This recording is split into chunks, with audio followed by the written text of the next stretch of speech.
तनहुँमा पल शाह विरुद्ध जुटेको अतिरिक्त प्रमाण, म्यानेजर जोशीको स्वीकारी बयान। पल शाहको बयान पीडित नाबालिका हुन् भन्ने थाहा थियो। पल शाहका म्यानेजर जोशी विरुद्ध अभियोग, सम्बन्ध राख्न सहज बनाइदिए, घटना लुकाउन भूमिका खेले भन्दै ठूलो खुलासा। तनहुँमा पल शाहको बयान, उमेर पुगेपछि बिहे गरौँला भनेको थिए। पल शाहलाई जेल चलान गर्ने कि हिरासतबाट छुट्याउने, आज बहस हुँदै। पल शाहबाट पीडित नाबालिकाको बयान, विवाह गर्छु भन्दै जबरजस्ती करणी गरे। पल शाहका म्यानेजरबाट ज्यान मार्ने धम्की खेपेकी अधिकारीको बयान, मलाई 50 लाखको अफर गरिएको थियो। पीडित भनिएकी नाबालिका त्यो रात कोसँग सुतेकी थिइन् त? यसबारे भयो ठूलो खुलासा। नायक पल शाहको नयाँ बयान आयो। नयाँ बयानमा उनले के भनेका छन् त? यसबारे पुरै जानकारी। दर्शक महानुभावहरू नमस्कार, तपाईहरुलाई हार्दिक स्वागत गर्न चाहन्छु हाम्रो च्यानल स्मार्ट खबरमा। फेरि पनि तपाईहरुमा निकै नै महत्त्वपूर्ण रिपोर्टका साथमा उपस्थित भइसकेका छौं। दर्शक महानुभाव, नायक पल शाहलाई हिरासतबाट कहिले छुटाउने, यसबारेमा बहस भइरहेको छ। यसबारेमा केही महत्त्वपूर्ण खबर आएको छ। दर्शक महानुभाव, पल शाह हिरासतबाट छुटाउने सम्बन्धी हिजोदेखि नै बहस चलिरहेको छ। यसबारेमा केही महत्त्वपूर्ण खबर आएको छ, तपाईहरुलाई आजको भिडियोको अन्तिममा बताउने छौं। त्यसकारण तपाईहरुले भिडियोलाई अन्तिमसम्म हेर्न भने नबिर्सिनुहोला। आउनुहोस् आजको विषयवस्तु सुरु गरौं। दर्शक महानुभाव, अभिनेता पल शाह विरुद्ध जिल्ला अदालत नवलपरासी पूर्वमा जबरजस्ती करणीको मुद्दा दर्ता भएको 5 दिनपछि मंगलबार तनहुँमा पनि उस्तै सजाय माग दाबी सहित अर्को मुद्दा दर्ता भएको छ। नवलपरासी पूर्वमा जस्तै शाह विरुद्ध जिल्ला सरकारी वकिल कार्यालय तनहुँले अधिकतम 12 देखि 14 वर्ष जेल सजाय माग दाबी गर्दै मुद्दा दायर गरेको हो। मंगलबार जिल्ला अदालत तनहुँमा शाहको बयान लिएको छ। बुधबार उनलाई पूर्वपक्षका लागि थुनामा पठाउने वा धरोटीमा वा तारेकमा छाड्ने भन्ने निर्णय हुनेछ भन्दै बताइएको छ। सामान्यतया 3 वर्षभन्दा बढी सजाय हुने गम्भीर प्रकृतिका घटनामा पूर्वपक्षका लागि थुनामा पठाउने गरिन्छ। दर्शक महानुभाव, एक नाबालक गायिकाले आफूलाई ललाइ फकाइ गरेर बलात्कार गरेको बताएपछि उनका बाबुले पल विरुद्ध जिल्ला प्रहरी कार्यालय तनहुँ 11 मा फागुनमा किटानी जाहेरी दिएका थिए। 15 फागुनमा प्रहरी समक्ष आत्मसमर्पण गरेका पलमाथि अनुसन्धान भइरहेका बेलामा नवलपरासीमा पनि जाहेरी पर्यो। पललाई नवलपुर पुर्याएर बयान लिएको प्रहरीले सरकारी वकिलको कार्यालय मार्फत 3 चैतमा मुद्दा दर्ता समेत गरेको थियो। शाहले नवलपुरमा जस्तै तनहुँ प्रहरीलाई दिएको बयानमा पनि जबरजस्ती करणी गरेको अस्वीकार गरेका छन्। तर उनले दुवै स्थानमा दिएको बयान उमेर पुगेपछि विवाह गर्ने मौखिक सहमति भएको पनि स्वीकार गरेका छन्। उनका अनुसार 2078 सालको जेठ अन्तिमतिर पीडित किशोरीले फोन गरेर तपाईँ र मेरो सम्बन्ध अरूले थाहा पाए महिनावारी रोकियो भन्दै मेसेज गरेकी थिइन्। त्यसपछि पीडितकी आमा गायन क्षेत्रका दुर्गेश थापा, सरोजोली, योगेश काजी, म्यानेजर कृष्ण जोशी र आफू बसेर छलफल गरेको भन्दै उनले बयानमा भनेका छन्।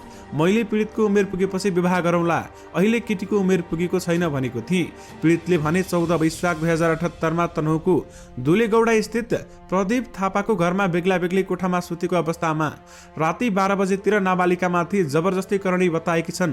विवाह गर्ने झुटवास देखाएर मैले हुँदैन भन्दा पनि उनले जबरजस्ती गराएका हुन् भन्दै पीडितले भनेकी छन्। पलले भने घटना भएको भनिको बेलामा पीडितलाई बियर खाना दिएर फेसवास लिएर आफ्नो कोठामा गएको जिकिर गरेका छन्। नवलपुरको गैंडाकोट रिसोर्टमा भने पीडितको कोठामा हिजो डर लागेको राम्रोसँग सुत भन्नलाई मात्र गएको शाहले दावी गरेका थिए। नवलपुरमा भन्दा फरक विषय तनहुँमा शाहका म्यानेजर कृष्ण जोशी विरुद्ध पनि सरकारी वकिलको कार्यालयले मुद्दा दायर गरेको छ।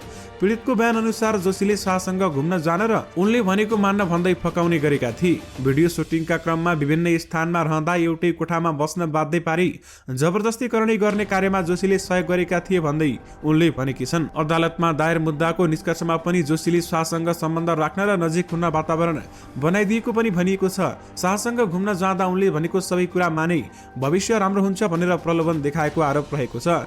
नाबालिकाको बुवाले पनि पूरक जाहेरी दिँदै पलका म्यानेजर जोशीले सम्बन्ध राख, तिमी र तिम्रो भविष्य राम्रो हुन्छ भनेर फकाएर एउटै कोठामा बस्न बाध्य पारेको भनिएको छ।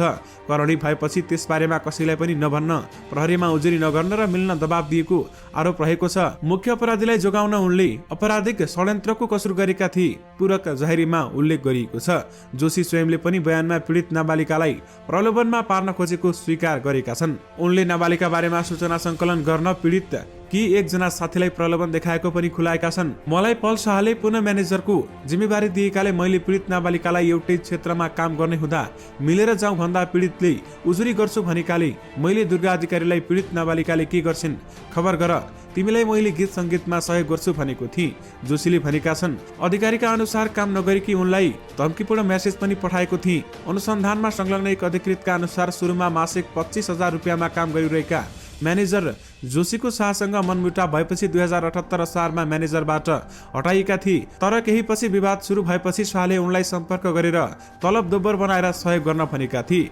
त्यसपछि नै उनले पीडितलाई प्रलोभन देखाउन र उनको हरेक गतिविधि बारेमा सूचना सङ्कलन गर्न थालेका थिए, ती अधिकृत भन्छन्। नाबालिकाको गतिविधि बारेमा सूचना सङ्कलनका लागि उनले अधिकारीलाई प्रस्ताव गरेका थिए। अधिकारीको बयान अनुसार उनलाई पीडित नाबालिका कहाँ जान्छे, कोसँग के कस्तो कुरा गर्छे त्यसबारेमा राम्रो नराम्रो खबर बुझेर दिए 50 लाख रुपियाँसम्म दिने प्रस्ताव राखिएको थियो। साथै उनलाई म्युजिक भिडियोमा खेल्ने अवसर पनि दिने आश्वासन दिएको थियो। तर नमानेपछि धम्कीपूर्ण मेसेज पनि पठाएको भनिएको छ। यसरी पठाएको मेसेज आफ्नै भएको पलका म्यानेजर जोशीले पनि स्वीकार गरेका छन्। जोशीले आवेगमा आफूलाई मान्छे मार्ने जस्तो केही लाग्दैन भनेर समेत भनेको बयान दिएका छन्। अनुसन्धानमा संलग्न एक अधिकृतका अनुसार तनहुमा दायर मुद्दाका प्रमाणहरू नवलपरासी पूर्वमा भन्दा धेरै भिन्न नभए पनि म्यानेजर जोशीको बयान आफैमा पनि अभियोग पुष्टि हुने एउटा बलियो आधार हो। कुनै पनि सम्बन्ध थिएन भने उनले ढाकछोपका लागि किन भूमिका खेल्ने भन्ने अस्वाभाविक प्रश्न पनि उठ्छ, ती अधिकृत भन्छन्। यसले मुद्दालाई थप बलियो बनाएको छ। जिल्ला प्रहरी कार्यालय तनहुको राहेसहितको अनुसन्धान प्रतिवेदनमा टेकेर दायर गरिएको मुद्दा पीडितको स्वास्थ्य परीक्षणलाई पनि प्रमाण मानिएको छ। स्वास्थ्य परीक्षणमा पीडितको संवेदनशील अङ्गमा पुरानो घाउ पाइएको भनिएको छ। त्यसबाहेक सरकारी वकिलको कार्यालयले पीडितको स्वास्थ्य परीक्षण, अडियो रेकर्ड, म्यानेजर जोशीको बयान, अन्यले गरेको कागजले अभियोग पुष्टि जिकिर गरेको छ। तनहुमा पनि प्रहरीले सञ्चार माध्यममा सार्वजनिक भएको शाहको अडियो रेकर्ड प्रमाणको रूपमा पेश गरेको छ, जसमा उल्लेखित अडियो रेकर्डमा भएको स्वर मध्ये गर्लफ्रेन्ड बोयफ्रेन्ड बीच हुने भनेको नर्मल हो भन्ने शब्द रहेको आवाज आफ्नै भएको भनेर शाहले स्वयंले शनाखत गरिदिएका छन्। यसले पनि सम्बन्धलाई रहेको कुरालाई पुष्टि गर्छ भन्दै अनुसन्धानमा संलग्न एक अधिकृत भन्छन्। तनहु घटनामा भएको भनिएको बेला आफू नाबालिकाको कोठाबाट फेसवास लिएर गायक कमल खत्रीसँग गएर सुतेको बयान शाहको रहेको छ। तर खत्रीको बयानले उनको भनाइलाई साथ दिँदैन। सबैजनासँगै खाना खाएर म राति 11:30 बजे कोठामा गई सुतेको थिएँ, खत्रीले बयानमा भनेका छन्। प्रतिवादी राति कति बेला आएर मसँगै सुते भन्ने मैले थाहा पाइन। अनुसन्धानको सिलसिलामा बयान लिएका सरोज ओलीले पनि छलफलका क्रममा शाहले प्रेमी प्रेमिकाको बीचमा सम्बन्ध भइहाल्छ भनेको खुलाएका छन्। तिमी बच्चा पाउने भएको भए पो मैले तिमीलाई श्रीमती स्वीकार्ने भन्ने जस्ता कुराहरू गरेका थिए, ओलीले बयानमा भनेका छन्। त्यसैगरी जबरजस्ती करणी गरेको अभियोग लागेका अभिनेता पल शाहले पीडित नाबालिका हुन् भन्ने आफूलाई थाहा भएको समेत बयान दिएका छन्। दर्शक महानुभाव, बलात्कार मुद्दा लागेका पल शाह कारागार चलान हुने वा हिरासतबाट छुट्ने भन्ने बहस सुरु भएको छ। बुधबार सुरु हुने थुन्सेक बहसपछि जिल्ला अदालत तनहुले शाहलाई पूर्वपक्षका लागि थुनामा राख्ने नराख्ने भन्ने आदेश दिएको छ। बुधबार यानि कि आज बताइएको छ। कानूनमा 3 वर्षभन्दा बढी कैद सजाय हुन सक्ने मुद्दामा पूर्वपक्षका लागि थुनामै राख्नुपर्ने व्यवस्था रहेको छ। शाहलाई 12 देखि 14 वर्षसम्म कैद सजाय माग गरिएको छ। शाह विरुद्ध कसुर प्रमाणित हुने आधार पुष्टि भएमा अदालतले पूर्वपक्षका लागि थुनामै पठाउने बताइएको छ। जिल्ला सरकारी वकिल कार्यालयले शाहले कसुर गरेको दावी गर्दै 16 पृष्ठ लामो अभियोग पत्र दायर गरेको छ। प्रहरीको अनुसन्धान प्रतिवेदनका आधारमा दायर गरिएको अभियोग पत्रमा मुख्य प्रमाण भने अभियुक्त र पीडितको अडियो सामग्री र मेसेजलाई बनाइएको छ। अभियोजन पत्र साथ पीडितको यौनजन्य शारीरिक परीक्षण रिपोर्ट, पीडितले घटनासँग सम्बन्धित दिएको अडियो भिडियो रेकर्ड, पल शाहले घटनापछि पीडितसँग गरेको कुरा भनी पीडित पक्षले पेश गरेको अडियो सामग्री र कल डिटेल रेकर्ड सबुत प्रमाणका रूपमा अदालतमा पेश गरिएको छ। यस्तै पीडित र पल बाहेक 16 जनाको बयान पनि घटनाका प्रमाणका रूपमा रहनेछन्। प्रहरीले घटनासँग जोडिएका पीडित र पल शाहका पक्षका व्यक्तिसँगै घटना भएको होटलका सञ्चालकसँग पनि बयान लिएको छ र त्यो पनि अदालतमा बुझाइएको छ। केही थप प्रमाण अदालतमा पछि पेश गरिने पनि अभियोग पत्रमा उल्लेख गरिएको छ। पीडितको मोबाइलमा रहेका मेसेजको विस्तृत विवरण, पीडित तनहुँ र गैंडाकोट प्रहरी कार्यालयमा उपलब्ध गएका अडियो रेकर्डको प्रशिक्षण प्रतिवेदनको पूर्ण कपी, यस्तै एउटै घटनाको मतियार बनाएका पलका म्यानेजर कृष्ण जोशीको पोलियोग्राफ प्रतिवेदन बुझाउन बाँकी रहेको छ भने प्रतिवेदन प्राप्त भएपछि अदालतमा उपलब्ध गराउने समेत भनिएको छ।